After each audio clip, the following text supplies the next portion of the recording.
Arratsaldeon eta ongietorriak 11 gara ekitaldiaren baitan antolatu dugun 5. solasaldi honetara.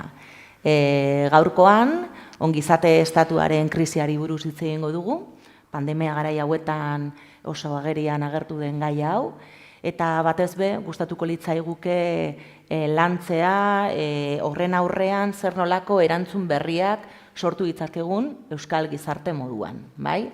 Eta horretarako ditugu gurekin 3 gonbidatu, Gaizka Suarez, eragin taldeko kidea, da Bilboko Gazte Prekarizatuen Asanbladako kidea, ongi etorri Gaizka. Eskerrik asko, arratsaldeon. Gurekin ere daukagu Gotzones Estuarain Leitzarra, bera elikaduraren eraldaketako hainbat talde desberdinetan aritua eta aditua, esan dezakegu, eta batez be baserritarra eta etzaldeko kidea, ezta? Nekazar eta elikaduraren eraldaketarako mugimenduko partaidea. Hori da, arratsaldeon. Arratsaldeon, Gotzone.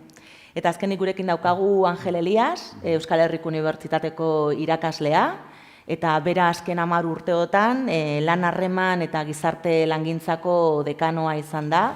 Ongi etorri, Angel? Eskerrik asko eta arratsaldeon bai. Arratsaldeon danoi. Eta bueno, gaia jorratzeko, lehenengo eta behin ondo baderitzozue, hasiko gara pizkatzo bat gaia kokatzen, eta hortarako interesgarria egiten zaigu pizkatzo bat zuen ikuspuntuak entzutea gaur egun bizi dugun egoerari buruz, bai? Danak esaten dugu pandemiak krisi sozial eta ekonomiko larria eragin duela, hainbat kontraesan eta hainbat hutsune mahai gainean agerian utzi ditu, eta honen aurrean zer uste duzue zer da krisiak ekarri duguna, ezta? Zelako egoera da momentu honetan biziari garena, horren inguruko gogoetatxu bat. Angel, nahi duzu? Nik esango nuke oso ondo azaldu duzula. Nik uste dut krisialdi honetan ageria agertu da zegoena eta behar bara, horri buruz gauza batzu genekien, baina orain askoz nabariagoak dira.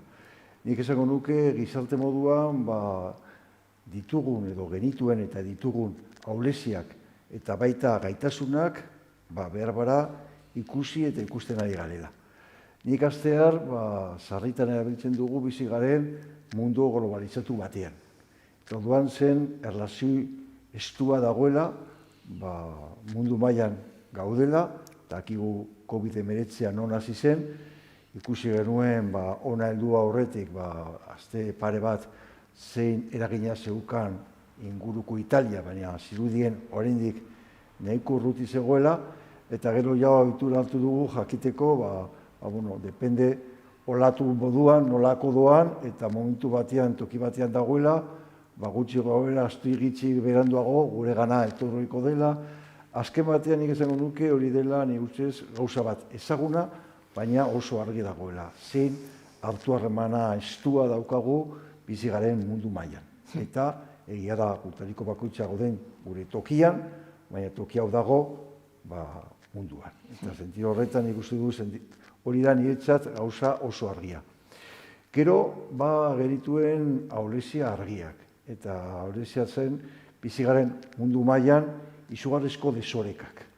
Denok dakigu inoiz baino aukera handiagoak ditugulu, baliabide gero eta gehiago, aberatsa gero eta gehiago gara, baina hori genekien, baina oso argi ikusi da, zein desoreka dagoela banaketan. Orduan oso nabari izan da, eta ikusten nahi gara, une honetan pandemiari aurre egiteko osasun ikuspuntu batetik, zein baliabide desberdina ditugun toki batzuk eta bestetan. Orduan hori nabaria da, eta gure artean ere gauza bera. Oso argi izan da, hemen depende gutariko bakoitza bizi garen egoera ditugun baliabideak, horako aukerak izan ditugu, edo izaten ari gara aurre egiteko. Orduan, batera, nik esango nuke ere ikusi da daukagun gaitasuna reakzionatzeko. Botere publikoetatik argi eta garbi ikusi dira, saiatu dela, momentu bakoitzean erantzunak eman, ikusi dira emandako erantzunak kontraesanak izan dituztela, eta momentu batean gauza batzuk esaten zidan, batzutan boletinen argitaratu eta oso ungitzi barru kendu. Bueno, hori nik uste dut nabaria dela, sarritan hitz egiten denean, ematen du enpake eta egoera kontrolatzen, ikusi dugu kasu honetan, saiatu da egiten, izan dena, eta batzutan akatsekin.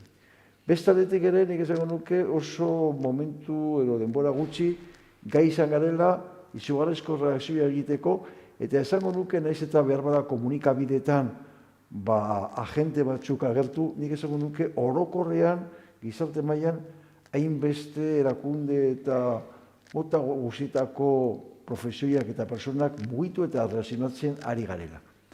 Nire kasuan unibertsitatean adibidez, izugarrizko, esango nuke, ahalegina eta ere gaitasuna eta eraginez aurre egiteko.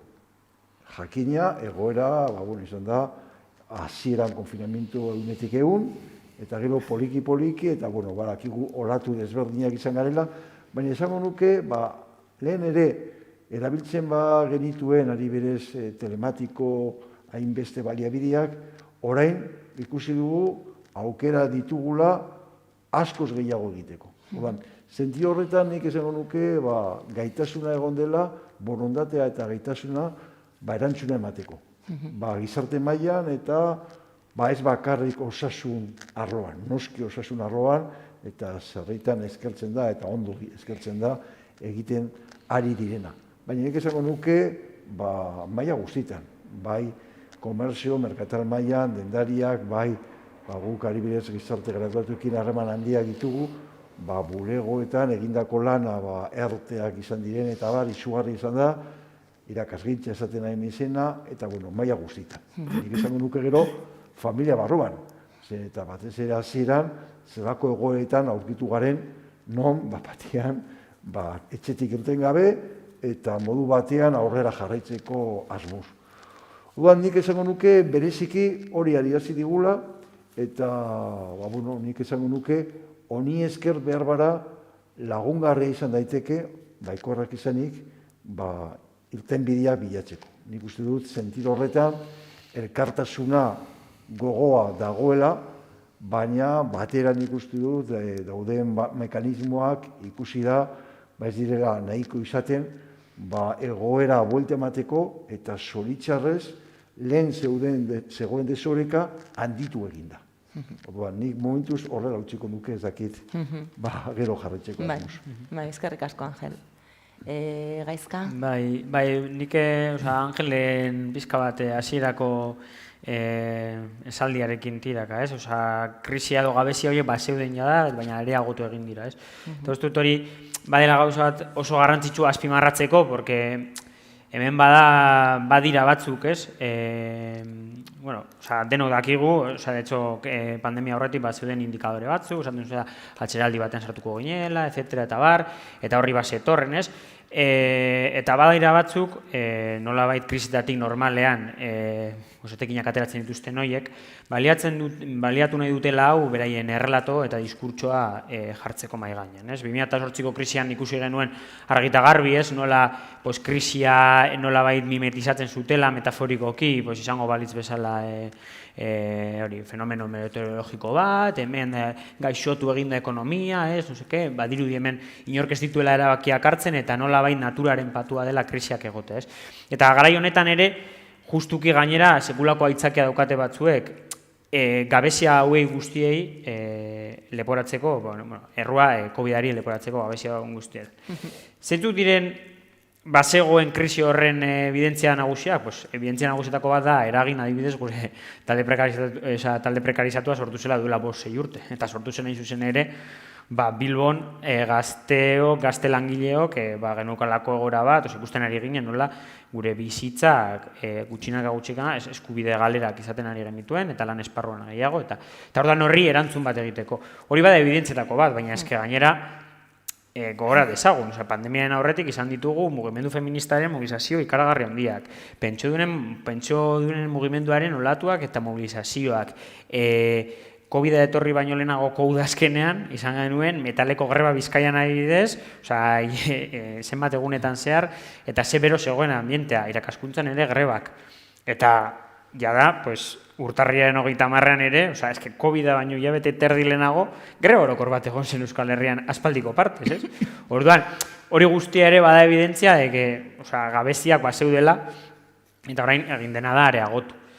Orduan hor, areagotze horretan guk batez ere Bilbon non ikusten ditugune foko garrantzitsuak, alde batetik lanaren esparruan, uste dugu dela hiru joera nahiko estruktural, badatozela korronte global batzuetatik, baina guk Bilbon badautagula konkretizatuta edo. Eta horiek dira alde batetik jarduera ekonomikoaren eraldaketa Bilbo bezalako hiri batean, eta horrek lan esparruari nola eragiten dion, tertziarizazioa, aldi baterako tasun hori turismoaren eraginez eta zerbitzuen eraginez. Gero badaukagu estrategia bat ere kapitala handien partetik lan harremanen eredu berri batzuk esperimentatzeko, eta hor daukagu autonomo faltsuen edo plataforma bidezko kapitalismoen eredua, eta hori orain Raiderrekin nahiko oihartzun izan du, baina bada zerbait orokorragoa badoala orokorrean lan merkatuan sartzera eta eskubideak murriztera. Eta gero badago ere, COVID-ean ari eta gehiagoa geratu den beste kontu bat izan dela zaintzaren, lanen sonartuen, ekonomia sumergida horrena, ez? Nola, badirudi hau denok bizirauten dugula hemen, baina badago jende asko, duela kontratu gabe lan egiten, hemendik bestetik tal, eta hori guztia estanbaian geratu zen ere garai horretan, eta ikusi zen, ze txarto pasatu zuen jendeak, ez?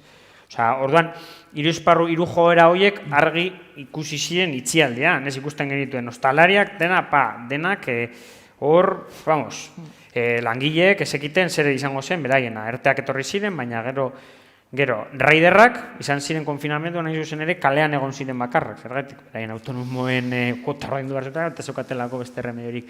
Eta gero, ikusi denuen ere, hori bai zaintzaren esparruan, bai lan ez aitortua, bai kontraturik gabe lan egiten zuen jende guzti horrek, zelako gabeziak izan dituen, eta ze berme falta izan duen egoera honetan, ez? Orduan horri gehitzen badiogu, bigarren kontu bat, dela ongizate estatuaren eta babes sozialerako sistema guztiaren suntxipena, geratzen gara testuinguru batean, nahiko. Orduan hor, esan gantzakegu, joera hau guztiak askartu egin direla eta erradikalizatu direla.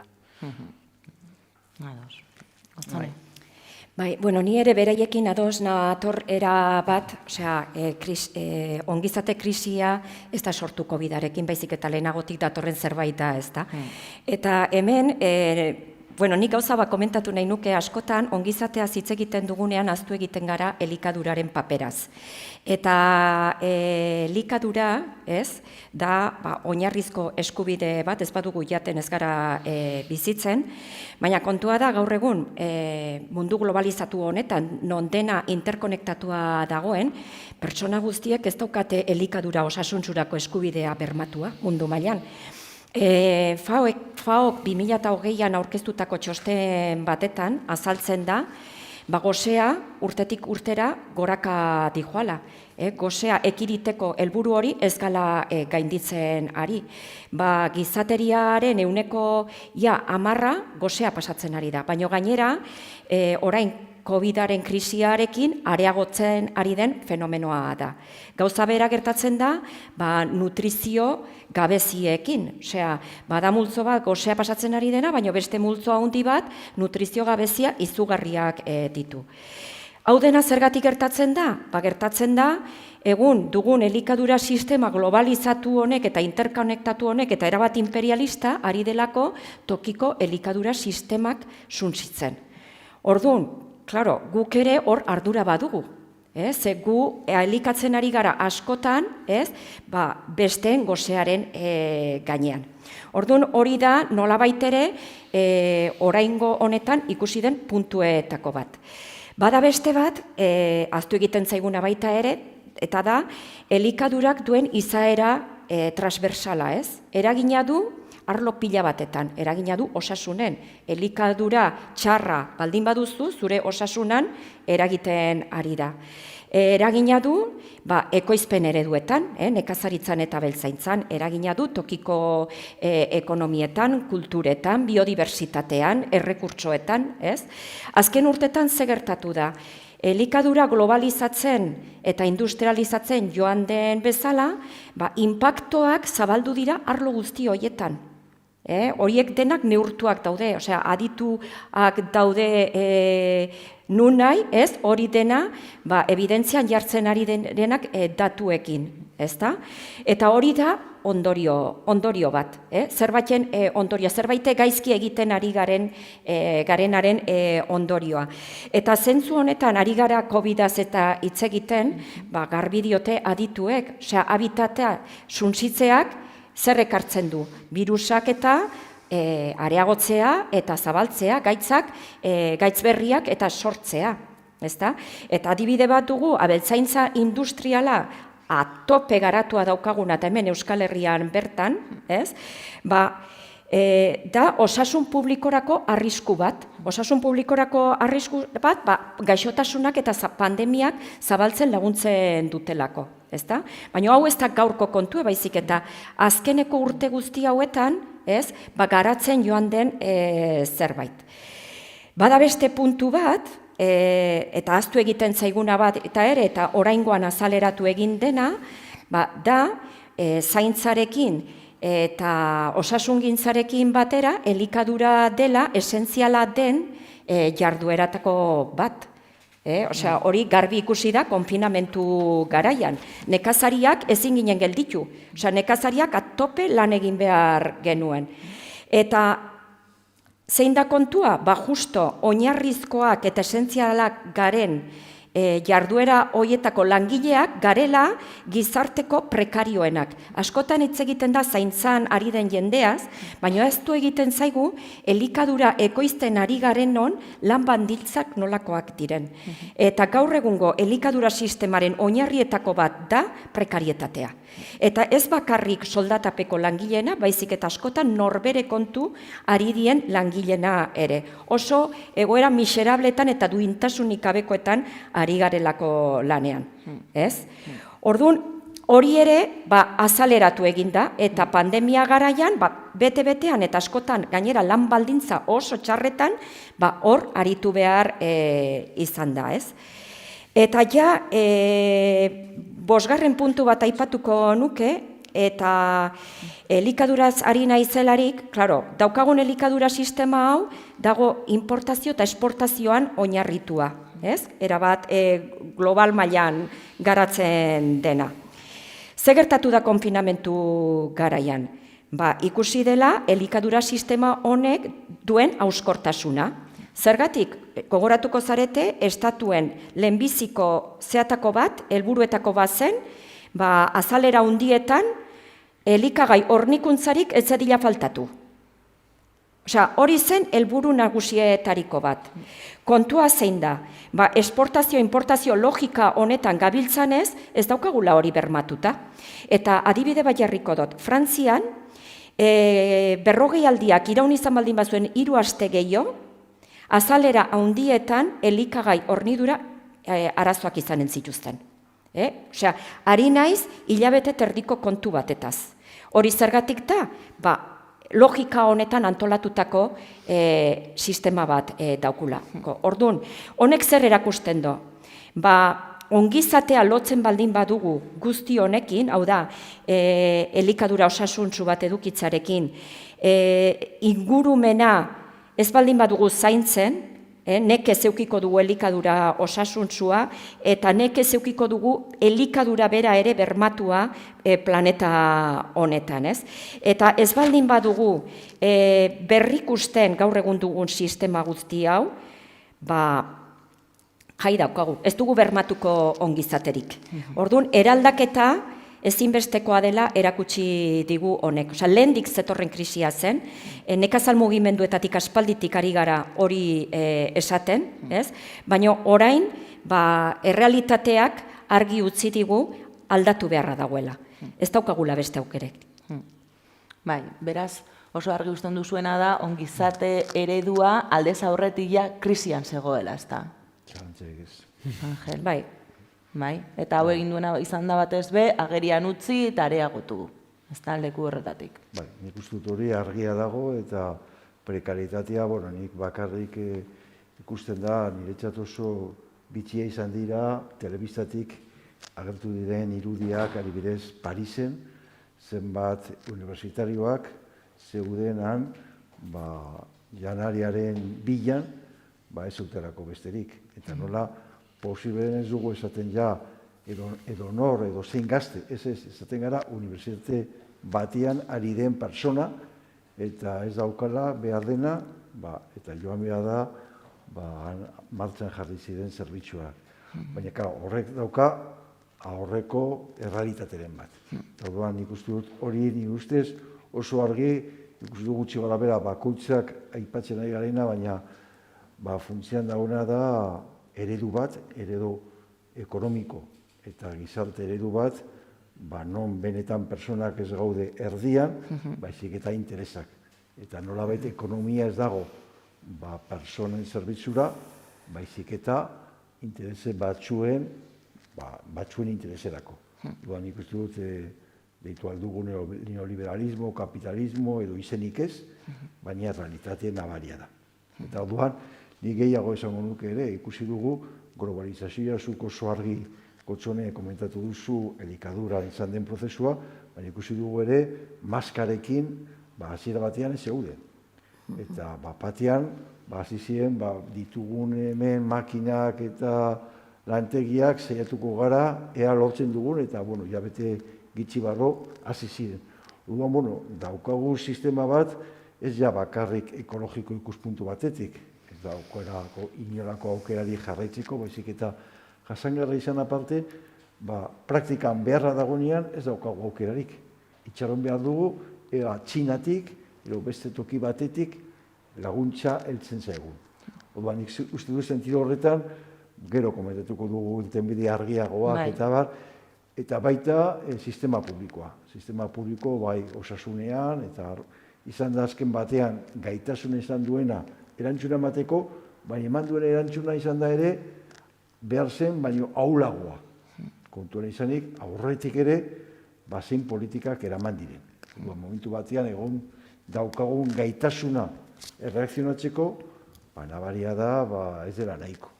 Orduan, nik argi eta garbi izango nuke, ageria nabaria, baina aurretik datozela arrazoiak eta jatorriak lehenago zegoen. Bai, ez, aurretik ez da.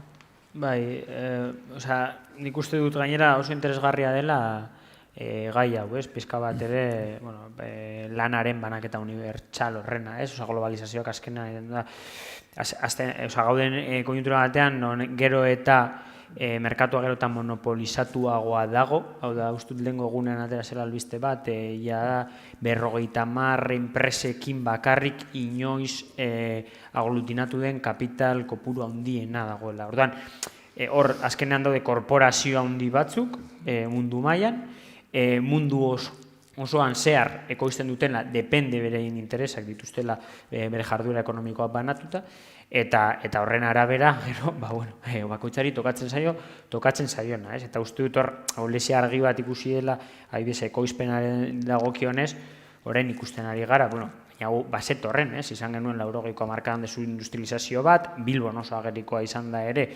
zelako birmoldak eta egoen den, lehen industriala zen erreka guztia, nolakoa den orain, gaur-gaurkoz, baina ez da bakarrik lehen egin dena. Orain ere ikusten ari gara, geratzen ziren industria edo ekoizpen egune horiek ari direla deslokalizatzen joaten, ari dira, ikusten ditugu Tubacexeko langileak ikusi genituen eta Gestanpeko langileak ere kalean, ITPkoak hor badirudi lortu dutela zerbait, baina hor ere borroka egin behar izan dute. Ikusten ari gara, nola deslokalizazio batzuk ematen, eta hori hain zuzen ere, erlazionatuta zuzenki horrekin, interes, korporazio handi horien interesekin, nahi dituztela ekoizpenak, azkenean etekinak maximizatzeko, beste leku batzuetara eraman, non behar bada, ez dauden egitura sindikalan handiak, non jendearen espektatibak edo zerak txikiagoak izan dira, esplotaziorako gaitasun gehiago daukaten, ez?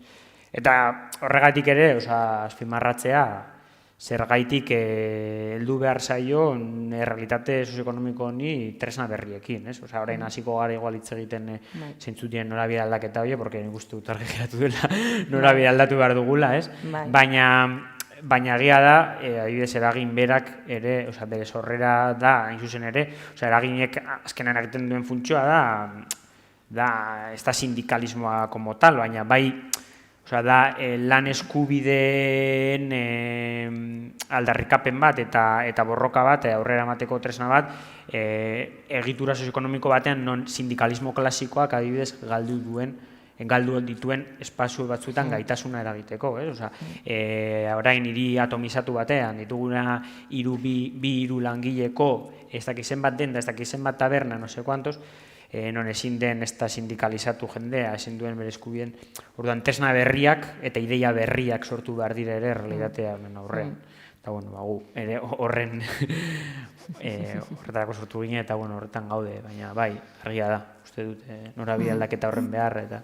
Nik behar gara, adirazina izango nuke, ematen du amets gaizto batean garela, baina zinezgaitza zirudiena errealitatean bihurtu da.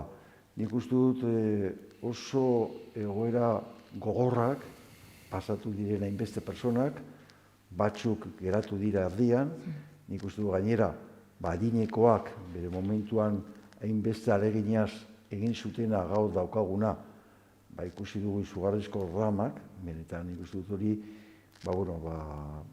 balorea eman behar zaio, zenbat mina pasatu diren, zenbat familia eta zenbat personak isolamenduan hil diren, eta horrek zer suposatzen duen. Nik uste dut, eta gutariko bakoitzak nik uste dut ere ez dakitzen urrian kultura aldaketa egiteko baliabideak dugun.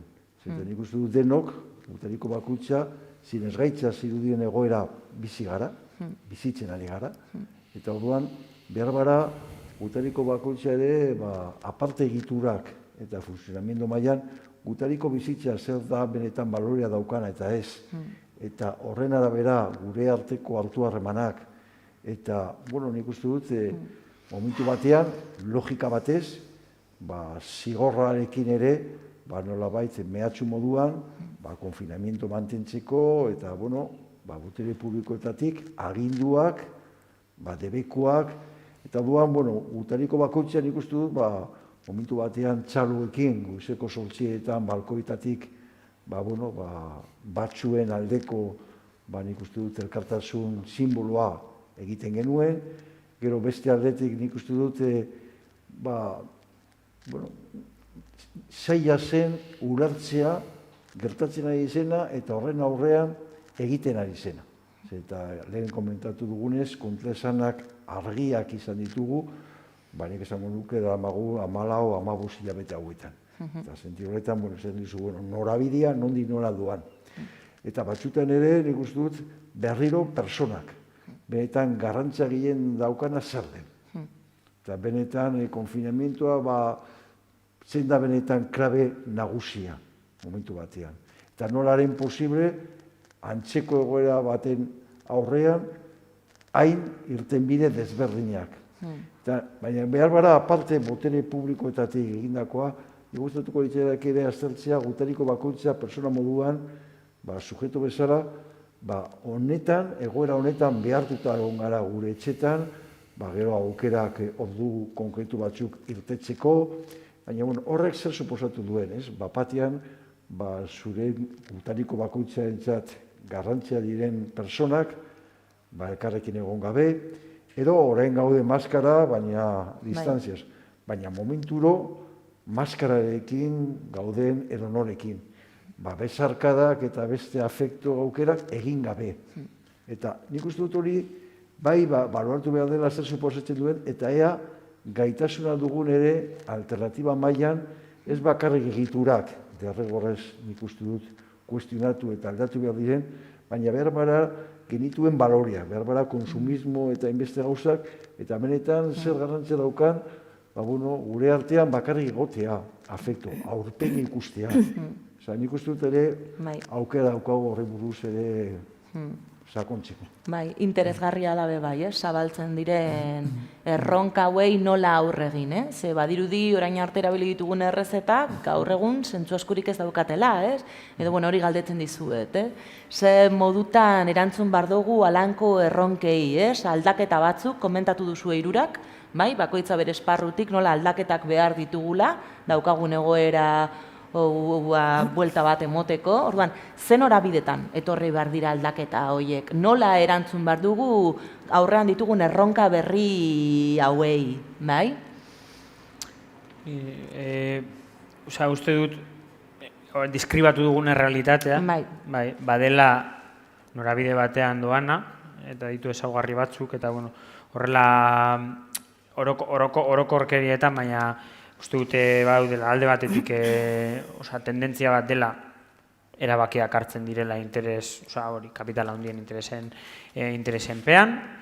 Inertzia, tendentzia hori, erabaki horien tendentzia dela desregularizazioa eta nola baite merkatu librearen legea ahalik eta erraztasuna handien aplikatzearena. Eta gero hor dago ere, erabaki horiek ere doaz hirugarren konponente batekin direla zailtasuna jarri aurka egiteko, bai antolakuntzari dagokien egiturak zaildu, erantzuteko zera horiei, eta ideologikoki garaituaren sentsazio hori zabaldu, ideologikoki bai balore individualistak eta bar txertatuz, baina baita ere galdutzat emanaz beste realitate bat posible dela. Hau da dagoena, zer egingo zaio, es lo que hay, eta hori, gu justamente uste dugu hau ez da dagoena, no es lo que hay, eta beste norabide bat egin behar. Eta beste norabide hori, hain zuzen ere, erretate honek gutxi batzuen, hau da, kapitala handiaren, oligarkiaren interesak babesten baditu, guk babestuko duguna da politika batzuk norabide kontrakoan joango direna, hain zuzen ere, langile klasea eta herria babesteko. Eta hori zer dira, hain zuzen ere, desregularizazioa eta eskubide eta bermeen zuntxipenaren aurrean, gu hori, regularizazioa, legeak, bermeak, zerbitzuak, aldarrikatuko ditugu, egiturak sortu behar ditugu, hori errealitate egiteko, antolatu behar dugu, artikulatu behar dugu jendea, benetan hori posible egiteko eta norabide horretan fortzatzeko, eta gero, hori dena posible egiteko ezinbestekoa da hori, esan dudan, eskema mental horren aldaketa. Norabide beste mundu bat posible den horren ideia jartzea mai gainean, eta gainera mundu berri hori batera eta batasunez, klase langilearen batasunean egin behar dela. Uste dut, hor, eta berriro joango naiz, urtarrian 30ean egin genuen greba horretara zen, igual orain urrun geratzen da, baina uste dut hor aldarrikatzen ziren kontuak oso norabide egokian doazela, alde batetik, politika publikoena, politika publikoa ditugu, gero jartzen du mahai gainean sujetu bat, dela klase langilea, baina bere sektore ezberdinekin, erpin, zapalkuntza ezberdinekin, identitate ezberdinak, baina guztiok nola bait ere, interesaman komun batzuenpean bagarela gai batzeko eta borrokatzeko, eta gero hori guztiak kokatzen du Euskal Herrian, lurraldearen logika horretan, geroko galdera batean ere berriro bueltatuko nahi zorra, baina uste dut lurraldea oso garrantzitsua dela, zeren hain zuzen ere esan dugu, hemen badirudi ez daudela mugak, hemen badirudi tal, eta hori da tendentzia homogeneizatzera dena. Egia da COVID-ean estatuek eta estatua izateak hartu duela kriston garantzia erabakiak hartzeko orduan, baina hori, egia da, globalizazio batean bizi garen arren, eskubide urraketa hauek eta arazo sozialek eta hartzen dutela ere tokian toki forma bat, eta horregatik ere lurraldean erantzunak lurraldeari dagozkionak izan behar dira. Ez delako berdina Bilbo handiak dituen premiak edo Leitzan edo landa eremuan egon daitezkeen premiak. Eta uste dut hor dagoela hiru esparru horietan egon daitezke nolabait intuizio batzuk norantza jo behar dugun, imaginatzeko edo. Ni zentzu horretan, eta bueltatu elikaduraren arlora, esanen nuke Europa mailan baditugula, argi batzu pinipin ikusten diela, ezta? Ze gero eta eragile eta gero eta erakunde gehiago azpimarratzen ari direnak eraldaketaren beharra, eta aipatzearren, ez? Badago Europan adituen talde bat, elikadura sistema jasangarrien inguruan eta ari dena, hauek aspalditik ari dira hau aldarrikatzen eta orain gainera indarra handiagoarekin. Europako Kontseilu Ekonomiko Soziala honen beharra hitz egiten ari da, Europako erregioen batzordea ere aldaketari buruz hitz egiten ari da, eta hemen Euskal Herrian, post-COVID-19, Euskal Herria post-COVID-19 agiria sinatu zuten akademikoak ere, honetaz ari dira, ezta? Eta elikaduraren arloan, hain zuzen ere, garbi esaten da, mundu mailan nahi baldin badugu elikagai justizia bermatu, hau da, munduko herritar guztiak elikadura bermatua edukitzea batetik eta bestetik, planeta bezala dugun erronka klima larrialdiari aurre egitea, horrek ere eragina duelako elikagaien ekoizpenean, bi hoiei heldu nahi baldin badiagu, hortarako dagoen bide bakarra da tokiko elikadura sistemak eraikitzea eta agroekologian oinarrituta. Osea, justo orain egiten ari garenaren guztiz kontrakoa. Eta hau, ja ez dugu esaten gu baserritar mugimendu bezala, baizik eta gero eta eragile gehiago dira hau esaten ari denak.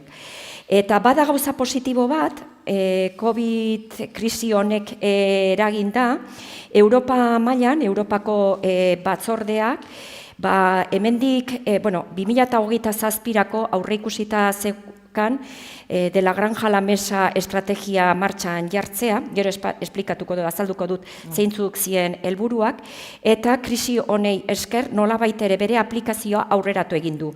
Eta determinazio osoz, ari da hori nolabait ere aurrera atera nahian. Momentu honetan, Europa mailan nekazaritza politika bateratua berritzen ari da, eta aspaldiko partez eskaintzen ari da tresnak, nolabait ere diskursoa eta lortu nahi dien helburu horiek lortzeko mekanismoak eskutik dijoaz, eta ari da eskaintzen tresnak transizio bat egin ahal izateko.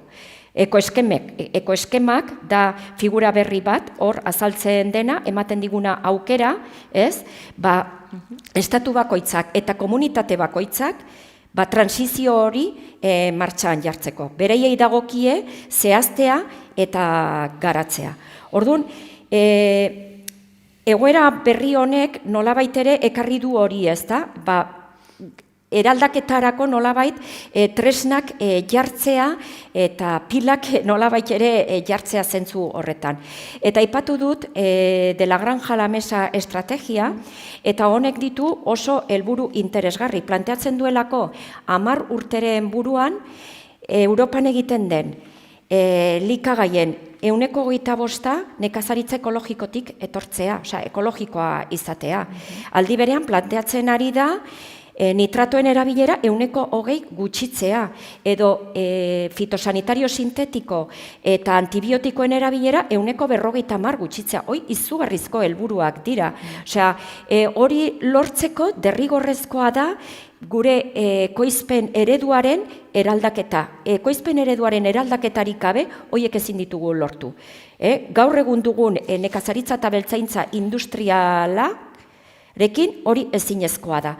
Horrek zer esan nahi du? Agroekologiarako bidea, transizioa, egin beharra daukagula, bai ala bai. Baino, horiek planifikatu egin behar dira, diseinatu egin behar dira.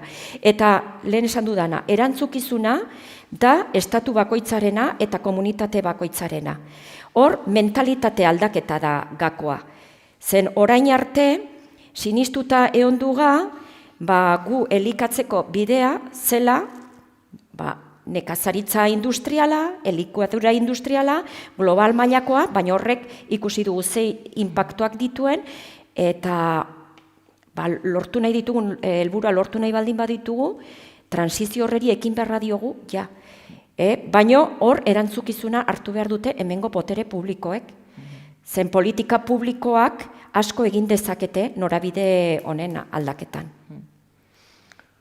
Nik berbara alternatiba honetan, goraipatu nahi izango nuke, akademiko munduan ere egin diren manifestuak eta izango nuke aldarrikapenak ikusteko norabidea eta neurri konkretuak zeintzuk izan behar ziren. Adibidez, gutxi gorabehera joan zen ekainean, 774 ikertzaileak sinatu genuen manifestu bat, gero beste 3.000 eta 200 eta piko herritarrak eta 191 erakunde, aitariko inbeste sindikatu, eta non, aipatzen dira, ekonomia ekologika lortzeko hemen Euskal Herrian post-COVID-19 ondoren, zen gauza egin behar diren. Nik hemen ez dutena irakurriko, baina bakarrik 5 ardaz aipatzen dira, lehenengo adibidez, barne produktu gordinaren hazkunde agregatuan oinarritutako garapen eredua alde batera ustea. Hori argi usten da. Erakunde publikoek muga ekologikoa kontuak hartzen dituzten ekoizpen, inbertsio eta konsumo politika sustatzea eta etorkizuneko belaunaldientzat bidegabe eta onartezina saihestea. Era berean, oinarrizko errenta unibertsala bitarteko pertsonak zentroan jartzen dituen zainketa sistema bat garatu behar da, gure zaurgarritasuna eta elkarrekiko mendekotasuna onartuta. Jarraitzen da, gero beste 3. puntua, ingurumen fiskalitate progresiba diseinatu eta ezartzea baliabide naturalen gehiegizko ustiapena albo batera utzi eta aldi berean klima krisiari eta ekosistemen degradazioari aurre egiteko. Laugarrena, ingurumen ekonomia eta gizarte gehiegizko kostuak eragiten dituzten azpiegitura handietan eta garraiobide jasan ezinetan oinarritutako mugikortasun eredua alde batera ustea. Eta amaitzeko, nekazaritza eta elikadura sistema eraldatzea agroekologian oinarritutako elikadura burujabetzan aurrera egiteko, oso ondo gotxona izan duzunez. Orain dela aste gitxi, baita akademiko mundutik, 35 personak argitaratu dute deitzen duten COVID-19 liburu zuria. Eta han badago mota askotako gauzak, osasun, baina badago ere sozioekonomiko proposamen konkretuak.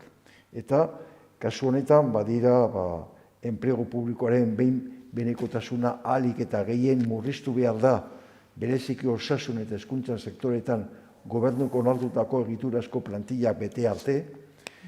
Hemengo komunitatean berdintasun ezaren bilakaeraren jarraipen zuzena eta zehatua egin behar da. Euskal Finantza erakunde nagusien nomine evoluzioei buruzko informazio baliotsua dute modu bateratu eta anonimoan azter daitekena.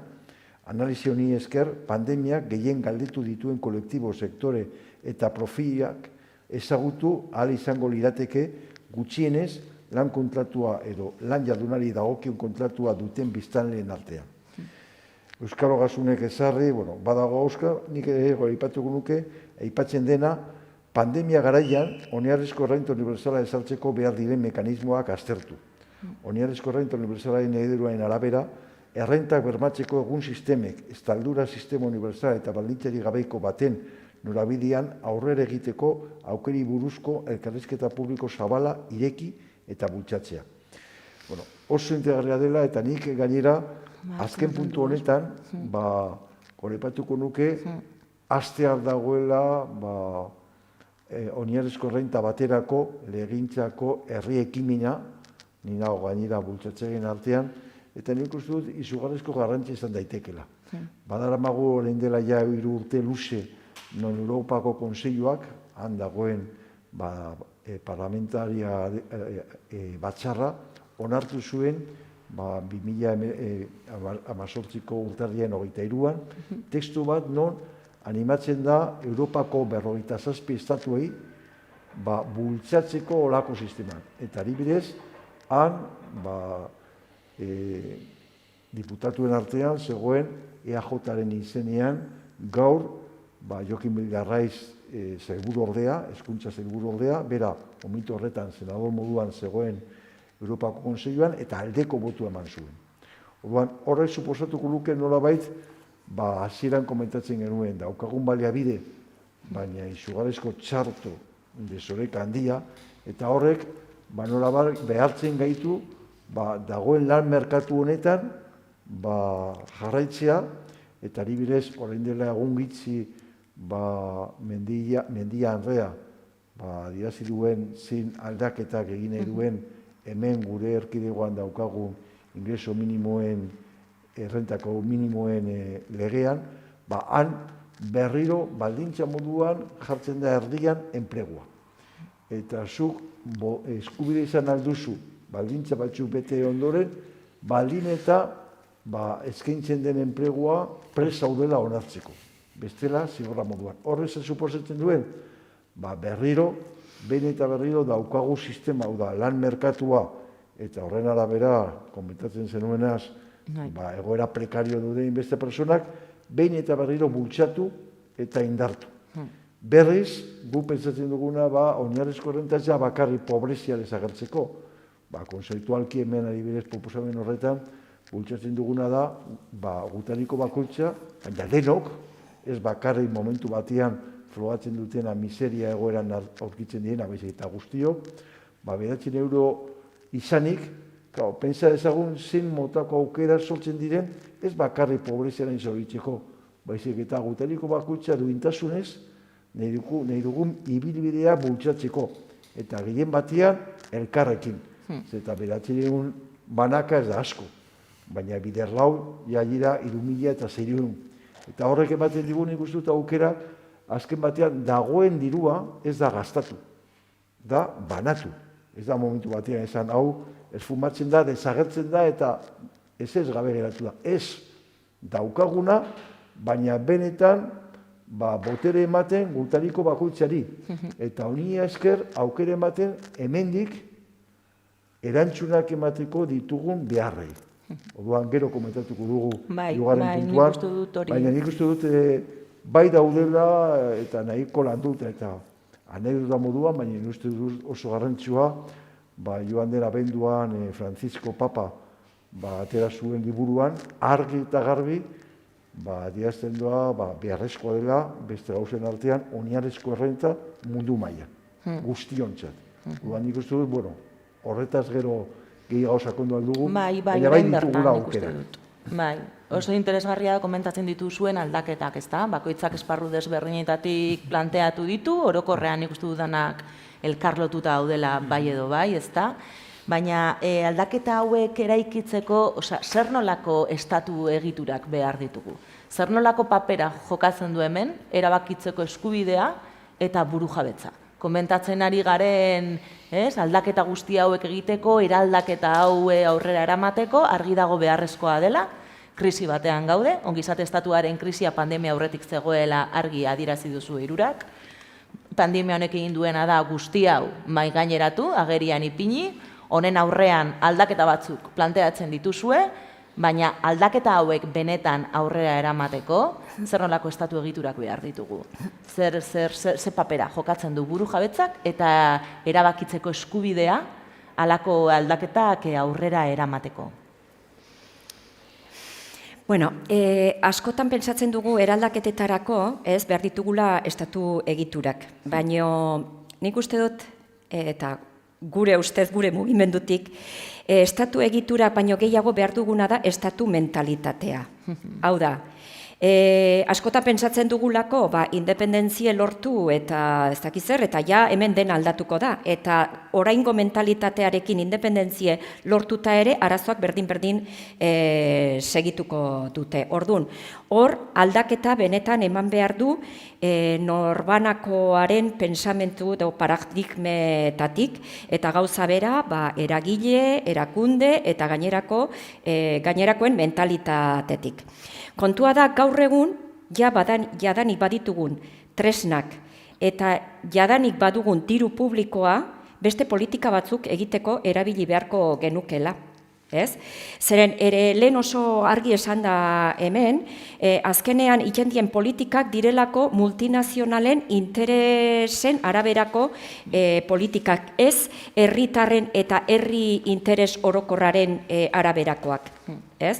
Orduan, eta adibide pare bat jarri behar dizkitzue bat, gure lurraldekoa, Nafarrokoa. Nafarroan, Itoizko urtegia egin zenean eta Nafarroako ubidea egin zenean, sekulako dirutza publikoa inbertitu zen hor, eta zertarako, gaur egun ur hori eramaten ari da Nafarroako hegoaldera, eta erabiltzen da Txinan bukatuko duten txerriak gizentzeko arto transgenikoa ekoizteko. Nafarroa da, Europa osoan, Kataluniakin eta Aragoikin, transgeniko gehien ekoizten den tokia. Orduan, horretarako, erabiltzen ari da inbertsio publikoa. Edo barazki gintzan esate baterako askotan entzuten dugu Euskal Herrian defizitarioak garela. Ez da egia, Nafarroako herriberan gaur egun ureztatzen ari dira sekulako lur saila, eta horreko izten den ia 100% esportaziora bideratzen ari da. Eta ureztatze sistema horiek diru publikoarekin laguntzen ari gara. Orduan, kontua da tresnak baditugula, badugu dirua, baino gaizki erabiltzen ari ga. Okerreko biden. Erabili beharko litzateke kasu honetan, tokiko rekursoak tokiko elikadura beharrak asetzeko eta beste lurraldei utzi pakean beren elikadura sistemak garatu ditzaten. Baina kontua da ez garela ari egiten hori. Eta tresnak eta dirua badauku, baina gaizki erabilia. Europa mailan baditugu arlo honetan hainbat eta hainbat adibide positibo, nolabait ere erreferentzia bat direna eraldaketa horretan. Esate baterako, Holandan, esnegintza sektorea da sektore emblematiko bat, eta oain gainean Nafarroan Kaparrosorekin daukagun borroka guzti horrekin agerian gelditzen ari da. Europara joanez, Holandan esate baterako, eustiategien 80% ari da ekoizten momentu honetan pastoreoko esnea. Hau da, bermatzen dute, behi horiek urtean 120 egun larrean ibiliko direla. Hemen Euskal Herrian gutxi batzuk besterik ez dauzkagu eredu, pastoreokoan ez daukagu, ekologikoan dauzkagu gutxi batzuk, besterik ez. Besteak belarrik ez dute usaitu, belar berderik ez dute usaitu ere egiten. Alemanian esate baterako transgenikorik gabeko esnegintza, ari da igotzen ikaragarri, gizarteak eskatu egiten duelako. Hemen, momentuz deus erez. Estatura etorriz, Galizian dauzkagu 100 ustiategi ekologikoan ari direnak. Kornisa Kantabrikoan daukagu pastoreoko esnea egiten duenak, Zentral Asturianak, dela industria eraldatzaile bat, esne hori erosi egiten duelako gehiago pagatuz. Hemen Euskal Herrian, Kaiku eta Iparlat izan beharko lukeanak, administrazioaren laguntzarekin batera, inplikatu eta konprometitu beharko luketenak eraldaketa horrekin, ez dute inolako apusturik egin horrelako eredu bat bultzatzeko. Orduan, posible da, noski posible dela, borondate euki ezkero, posible da, Europan ikusten ari gara, eta hemen Estatu Espainiarrean ere ikusten ari gara. Baina ze gertatzen zaigu? Erabakitzeko ahalmena eukita, ez gala baliatzen ari, erabakitzeko ahalmen hori, ez garela ari jartzen bitartekoak transizio hori bultzatzeko. Orduan, ardura guk daukagu. Eta burujabetza arloan, Eta kasu honetan elikadura arloan, sekulako urratsak eman ditzakegu zeren izugarrizko potentzialitatea dugu Euskal Herri bezala. Baina ez dugu sinisten. Osea, oraindik gure mentalitatea beste toki batetan dago, ezta? Eta politika publiko eta zaritu naizenez, erosketa publiko arloan. Erosketa publiko arloan, pentsa zenbait jantoki publiko dagoen Euskal Herri guztian, ez? Eta ze indar gutxirekin ari garen planteatzen erosketa publikoa egitea tokiko elikagaiekin hornituz, ez? Horrekin lortuko genuke, benetako apustu bat egingo bagenu eta helburu ambiziosoak jarriko bagenitu eta erabakiko bagenu bertako elikagai osasungarrikin hornitzea gure jantoki publiko guztiak, lortuko genukena da baserriratze berriak, klausula bezala jarri dezakegu prezio duinak ordaintzea baserritar horreri, eta horrekin hariko ginake erabat eraldatzen gure elikadura sistema. Eta hor, politika publikoak dirua badago, baina kontua da diru hori zertarako erabiltzen dugun, ez? Orduan hori da gertatzen zaiguna, gure administrazioek, ez? Tresnak edukita ez dituztela erabiltzen guk herri bezala beharko genituzken norabidean. Eta hori gertatu bitartean, claro, herritar bezala ezin dugu egon ez da ere administrazioak noiz egingo ditun bere aldaketak. Gutako bakoitzak bere erosteko ahalmenaren bidez, ez, hautatzeko aukera dauka. Gure euro bakoitza zertan gastatzen dugun, 3 aldiz pentsatuko bagenu ongi, ez? Agian egiten dugun erosketa aukera hori bestera batekoa izango litzateke. Gure erosketa bakoitzak nolabait ere da inbertsio bat norabide batetan edo beste batetan. Eta hor, herritar bezala daukagu ahalmena. Inork ez digu esan behar erosi hau edo ez, guk daukagu erabakitzeko aukera hori. Baina kontua da egiten dugun modu kontziente eta arduratsu batean edo arduragabe batean. Eta hor, bai, herritar bezala, uste dut, gure buru jabetza, ez, praktikan jartzeko tresnak baditugula, baina askotan gehiegitan egoten gara aldarrikapenetan eta galduak. Guk, gehiago eraman da lan esparrura, guk ere baditugu gauzak egiteko, ari gara kalean, borrokatzen, eskubideen alde eta bar, eta evidentemente badago tramoa hor egiteko, eta badago zer apelatu eta bar, baina egia da, eta orain azalduko duana pizka bat, dagoela erabakimenarekin eta burujabetzarekin bizkate relazionatuagoa, aitortu behar dut eraginen berez ez dagoela sakonki ere analizatuta hau, baina bai gure praktikan ondorioztatu daitezkela, gure praktikan zehar eta ikusten dugun realitatean zer ondorioztatu daitezkela hainbat gauza, ez? Eta uste dut, lehenengo enfokatuko naiz, non erabakitzearen kontua, porque egia da, kuriosoa dela, ez? Euskal Herrian zer eragin bezala beste gazte talde prekarizatu gehiago sortu direla. Eta sortu dira tokian toki taldeak, izan daiteke eragin da Bilbon, baina Arian Ezkerraldean, GPS Gasteizen, GPA Nafarroan, Irauli orain Gipuzkoan. Sortu dira tokiko eragile edo tresnak, hain zuzen ere, dagoelako ondorioztapen bat, errealitate bat dagoela toki horietan, eta ez da berdina Bilbon dugun errealitate edo Ezkerraldean duguna, porque Bilbo orain da, bai, desindustrializazioa bietan egon da, baina bat da atraktibo turistiko, eta orduan, hor ja dago foko bat, ez, non, ez, eta ikusten dugu, tresna ezberdinak sortu dira, zuzen ere, globalak diren norabide horiek edo politika horiek, ez, globalizazioaren, neoliberalismoan eta bat, dutelako implementazio espezifikoa tokian toki. Eta prekarizazioaren formak aldatzen dilako, eta orduan erantzun beharrak, erantzunaren formak eta ere tokian toki ezberdinak izan daitezkeelako. Orduan, hor ikustu dezakegu joan gaitezke ondorioztatzen ez, badagoela hor komponente bat berriro ere lurraldearekin oso erlazionatuta eta tokiarekin oso erlazionatuta. Eta honen aurrean zer da daukaguna? Ba, oraintxe bertan, eztabaida darama, urte terdi edo duela urte bete, baina lan erreforma adibidez, Madrilen erabakitzen da. Duela gutxi, Raiderren legea, dagoela orain, zorionez irabazi egin dute Raiderrek epaiketa gero ere tokian toki, udaletxetan eta Bilbon duela gutxi, eta zorionez, baina legea berez tramitatzen da Madrilen.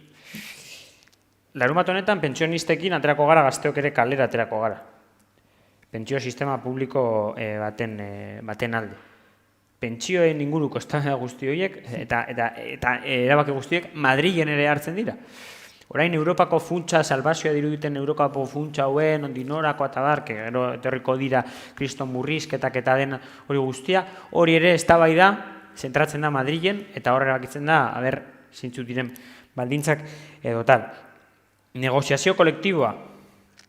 Dago negoziazio kolektibo bat, estatu mailan, edo hori edo horren antzespen batez, non euskal sindikalismoaren parte gehiengo bat ez dagoen ere zor parte hartzen, ez? Eta zerbait, orduan, hor badaude, mila garabiki non hartzen dira? Eta hartzen dira leku batetik non ez dagoen gaitasunik, nire ustez, erronka hauek, egon daitezkenak Euskal Herrian, eta gero Euskal Herriko txoko ezberdinetan erronka hori erantzuteko egoki batean, ez? Eta gero hor izango genuke ez nork hori, ez? Osa, non hartzen den erabakia, baina nork hartzen duen, ez? Gu Europako parlamentura gonbidatuak izan ginen, beste eragile batzuekin batera, Raiderren foro bat egon zelako eta hor ikusi ahal izan genuen nola eta nork hartzen zituen benetan orain hainbeste Europa mailan hainbesteko eragina izan guten erabakiak, ez? Hor parlamentu bat dago, baina berez hor dena doa lobby txikien eraginez eta bar, eta gero horiek dira implementatzen direnak, bai, estatu miembroetan, eta gero, gaitasuna daukaten regio, autonomia edo delako horietan. Hartzen dituzte korporazio handiek, daukate gaitasuna parlamentu guztien gainetik egoteko eta beraiek baldintzatzeko erabakiak. Orduan, horiek baldintzatzen dituzte erabakiak, horiek hartzen dituzte, eta orduan norabide baten hartzen dituzte. Ikusi dugu zen norabidetan, eta barrez. Orduan, nork hartzen dituen.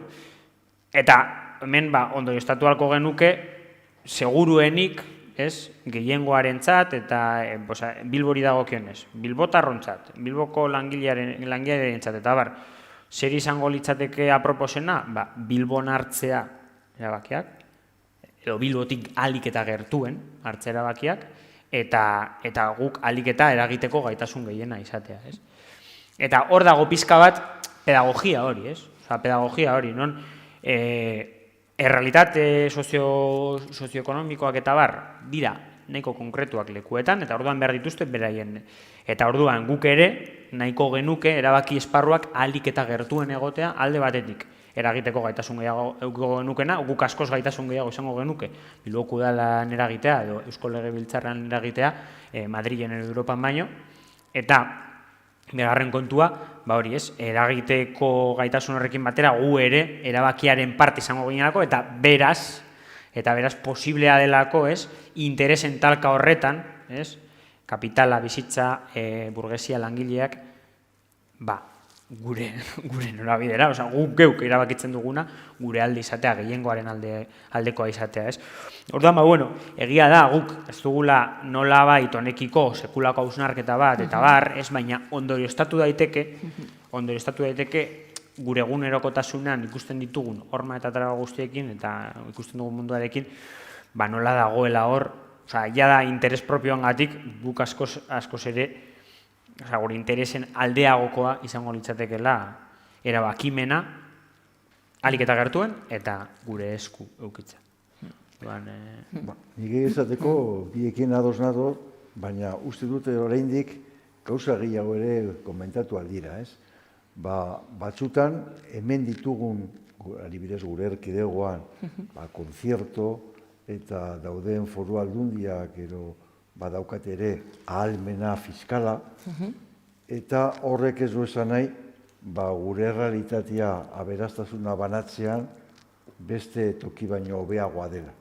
Orduan, nik uste dut, badaudela mekanismo batzuk, daudela, zuk ondo aipatu duzunez, herritar mailan, erakundetan, batzutan, haiek ere bere erabakiak hartzean, eredu gisa, edo batzutan esaten dute eredu gisa, beste batzutan derrigorrez, kasu honetan Europatik agindutako gauza jarraitu behar direla, orduan, nik esango nuke, zurekin erabataroz, hurbilagoak dauden neurrian, ezagunagoak eta dugun gaitasuna handiagoa parte hartzeko, baina batzutan, naiz eta horrela izan, hartzen diren, eta bakarrik ikusi behar dugu, guk azken batean hiritarrok, gure ordezkariak nortzu diren.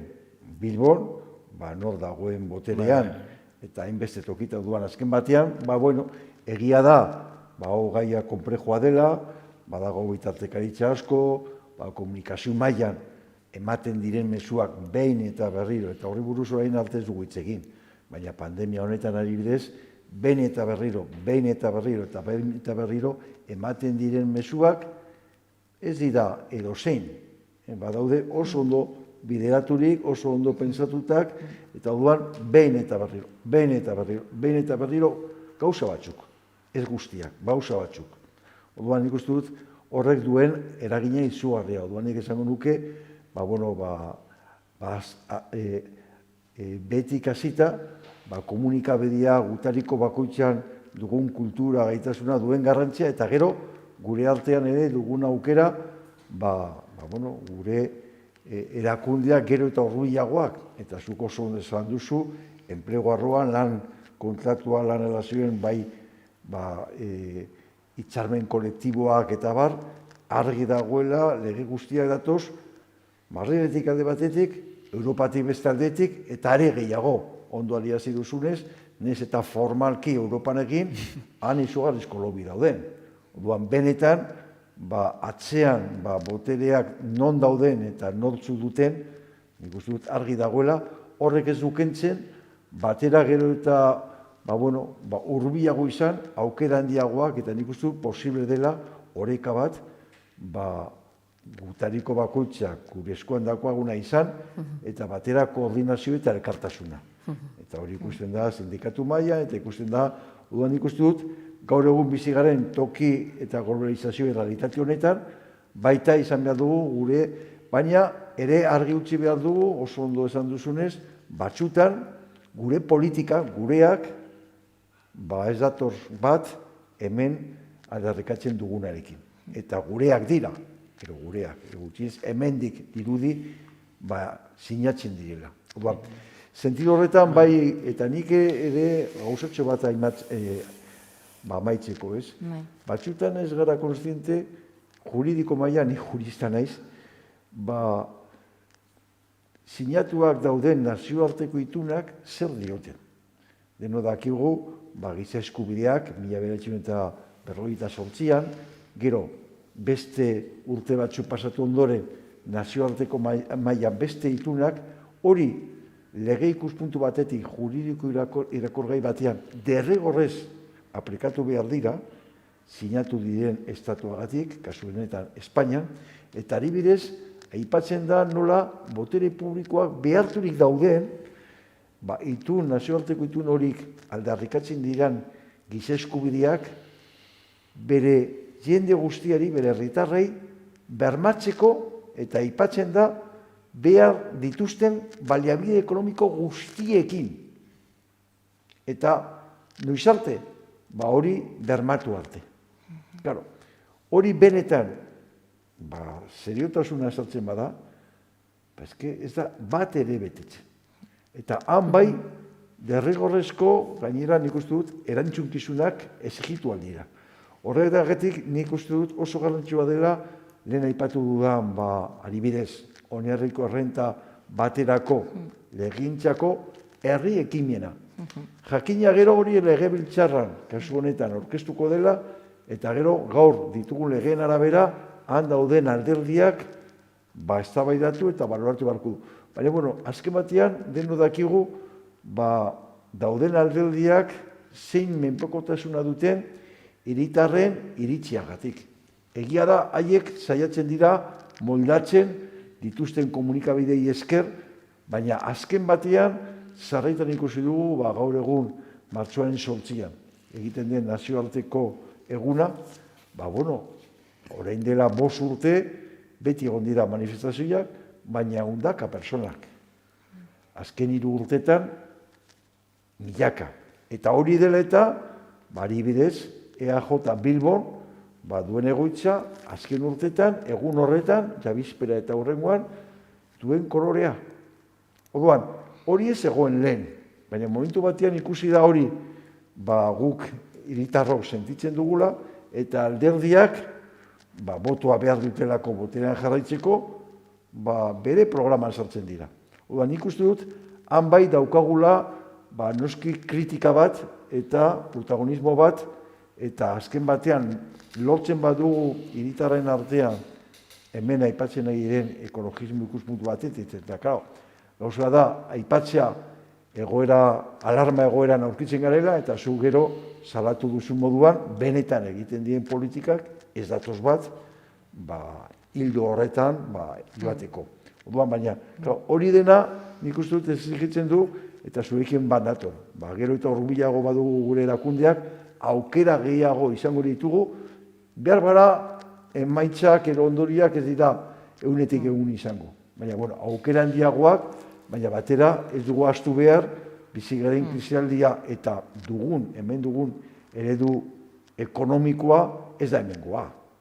Da, nik esango nuke nahiko nazioartekoa eta nahiko globalizatua. Eta sentido horretan, behar dugula olako tresnak ere hemen toki mailan eta global mailan. Aklaratzearen, oso ados. Gaitasuna izateak ez du bermatzen, gaitasun hori jokatuko duela, eta horregatik hain zuzen ere, eta gainera gu esparru horretan mugitzen gara, mugitzen gara aktibazio sozialaren, kontzientziazioaren, eta esparru horretan horregatik, egin behar dena da, borondate bat artikulatu behar da, norabide horretara fortzatuko dituena dena, ez? Pizkat egitearen zera. Zehaztearen, eta adibide bat, Bilboko udalak ere hartzen ditu, eta gu horren aurka egiten dugu hartzen ditu erabaki, bai makroebentuen inguruan, ekartzen diren makroebentu horiek, eta horiek gero zeharka edo zuzenean dituzten ondorio batzuk lanean eta hirian orokorrean dela apustu etxeen gaiarekin, hor bai udaletxearen, bai autonomien eskuduntza da, hori regulatza eta bar, eta ikusten dugu, ala eta guztiz ere, oraindik ez dugula lortu, nahikoa zera, hori horretan eragin eta aldatzeko zu. Adibidea badu, evidentemente, eta hori da gure lan ondiena da borondate hori sortzea norabidez aldatzeko. Baina, gero horia da, lehen aipatutako guztia. Bai, erabat ados. Kontzientziak indartu behar die eta elkartu, ez? Norabide horretan eraldaketak eragiteko bestela, berez ez dira sortuko. Bai, ez da. Erantzun berri hauek lortzeko, egoera honetan, ongizate estatuaren krisiaren aurrean, edo gure ongizate ereduaren krisiaren aurrean, eta salbuespen egoera honetan, botatzen dituzuen erantzun berri hauek, argi daude beti gora doazela, bai? Buru jabetzarekin lotuta, baina mentalitatea, ez aipatzen zenuen zu gotzon ez da, nola aldarrikapen hori bebai bizi behar da, ez bakarrik hitzetik hitzera bota, baitzik eta bebai bizi, eta eragiteko gaitasun hori bebai, ez? Non eta nork erabakitzen du, zer garrantzitsua den, herriek imaneren bitartez, bebai hori sustatzeko, ez da? Eta nik, nila 70 piko urte ditut, eta bizi izan naiz, izugarrizko aldaketak. Ni gazten nintzenean, soldaruzka zegoen. Nik objetori izan nintzen, baina zegoen, eta ematen zuen betiko instituzioi bat zela. Gaur, eta hemen bizi izan ginen orain dela markara batzuk, izugarrizko borroka, insumizioen alde, eta, gaur, behar bara, antxieneko gauza moduan geratzen da. Gauza bera gertatu zen blokekin. 1989 garren urte arte, Berlin nolabait banatzen zen ekialdea eta mendebaldea. Eta genituen bi blokea, eta zegoen sozialismo sovietiko alde batetik eta beste aldetik kapitalismo. Gaur egun bakarrik geratzen da kapitalismoa, baina gauza asko aldatu dira, neurri batean, ez? Nik uste dut emakume berdintasunen aldeko borrokan, izugarrizko aldaketak, nahiz eta oraindik bidea falta. Eta nik esango nuke, orain ere bizitzen ari garena, nor pentsatuko luke, orain dela urte eta erdi, dara maguna azken hilabeteta biziko ginateke. Eta gai izango ginateke momentu batean jakero jakemate daukagun sistema ekonomikoa. Benetan ikusten da, beharrezko bada, erobondulate badago, noski gaitasuna dagoela aldaketa egiteko. Eta momentu batean hainbeste bileretan saiatzen dira lortu gabe akordioa, klima eta ekologia eta bar, eta momentu batean ikusten da, derrigorrez egin behar dela, eta zuko aipatu duzunez, poliki-poliki instituzioetatik bidea egiten nahi da, baina bidea hori egingo da ala ez, eta beti ikusten direnean eszenatokia esaten da, depende zein politika egiten diren. Eta nik uste dut azken batean, noski irritarrok dugun erantzunkizuna edo gaitasuna, behar bara gure maila txikian, baina noski eragina zuzena daukala politika eta lehen aipatu duzunez konsumoan. Eta azken batean, ekonomiko ikusmutu batetik, benetan garrantzia daukana da konsumoa. Eta depende konsumoa norantz egiten dugun, oso ondo ariazi duzunez, eszenatokiak oso desberdinak izango direnez. Bai, eta ja bukatzeko, ez? Bai, azkenengo hitz Bai, azkeneko, ez, konsumoa aipatu duzu, eta konturatu beharko ginuke gizarte bezala askotan gure ongizatea oinarritu dugu besten prekarietatean. Ez? Hori elikadurarekin eta zaintzarekin oso garbi ikusi da, eta oraingo krisi honek oso ongi agertarazi du. Justo esentzialak diren hoiek, denek behar ditugun hoiek, eta gure ongizatea oinarritu dugu hoiek, ez, erabat egoera prekarioan edukitzean, ez? Orduan, benetan nahi baldin badugu ongizate gizarte bat eraiki, horrelakorik ezin dugu onartu. Esan nahi dut, guztiok eduki behar ditugu bizi baldintza duinak, ez? Eta horrek eskatzen du derrigorrez ekoizpen eredua aldatzea. Baina, lehen esan dudana, gutako bakoitzak hor giltza dauka. Asko egin dezakegu. Eta hemen Euskal Herrian gainera herri aberatsa dugu. Osea, hemen ez dugu horrelako badago pobrezia, baina konparatuta beste toki batzuekin oso aberatsakara, hor erantzukizun izugarria daukagu.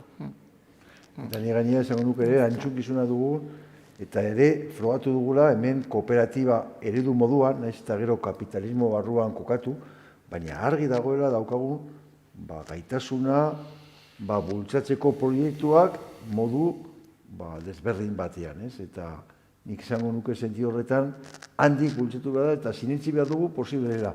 Niretzat oso, bitxi izan zen, orain dela 6 urte, Elkarrekin Podemos hasi zenean, gainera justo Roberto Uriarte utzi zuen momentuan idazkaritza, eta bapatian, nago alba inore zuen ezagutzen, eta lortu zuten, boto gehien hauteskunde horietan.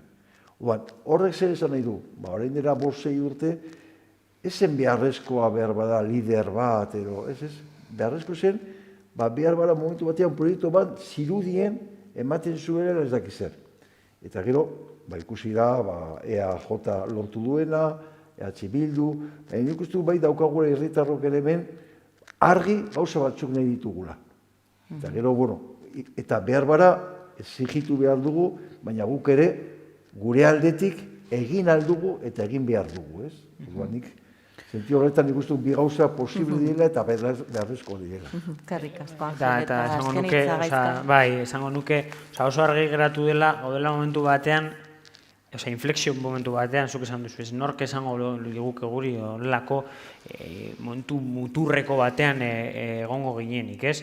Eta egia da, horrelako momentua badirela oso aproposak, aldaketa sakonak egin ahal izateko. Baina, uste badagoela ere horre arrisku bat, eta ez dugu ahaztu behar, Osea, badago hor tesi bat dela cuanto peor mejor, ez dakit, egoera muturrekoena baldin bada, orduan jendartea hain aserre edo erradikalizatuta egongo da, non aldaketa super... Eta hor ere kontu zibile gara, porque gu geuk ez dugu uste hori horrela denik. Horregatik, garrantzia eman behar zaio, pauso txiki bakoitzari ere, eta hobekuntza sozialek ekartzen dutelako gaitasuna orokorrean, langile klaseak ere, sektore txarren den sektoreak dira gaitasun gutxena daukatena, beraien eskubideen alde borrokatzeko. Horregatik, garaipen txikiekin joan behar dugu.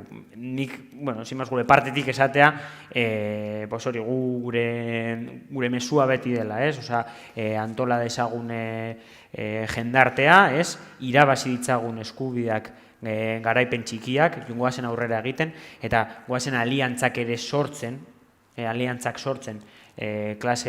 klaseko sektore ezberdinarekin, gizarteko sektore ezberdinarekin, benetan aldaketa horiek alik eta sakonenak egiteko, eta benetan aipatu dugun norabide aldaketa hori posible egiteko. Egin dezagun posible, eta hori borrokak merezi du, no es lo que guk esaten dugun bezala. Osea, que, egin dugu. Ederto, eskerrik asko hiruei, oso interesgarria, solasaldia, oso interesgarria, erabakitzeko eskubidea hor erdigunean, jarrai dezagun horren alde lan egiten, eta hurrengoko solasaldia ekainaren 16an izango da, gobernantza eredurei buruzkoa, eta bertan nork gobernatzen du eta nork ez tituluarekin, hurrengoko solasaldian zuen zain egongo gara. Eskerrik asko danoi. Eskerrik asko. Zuei.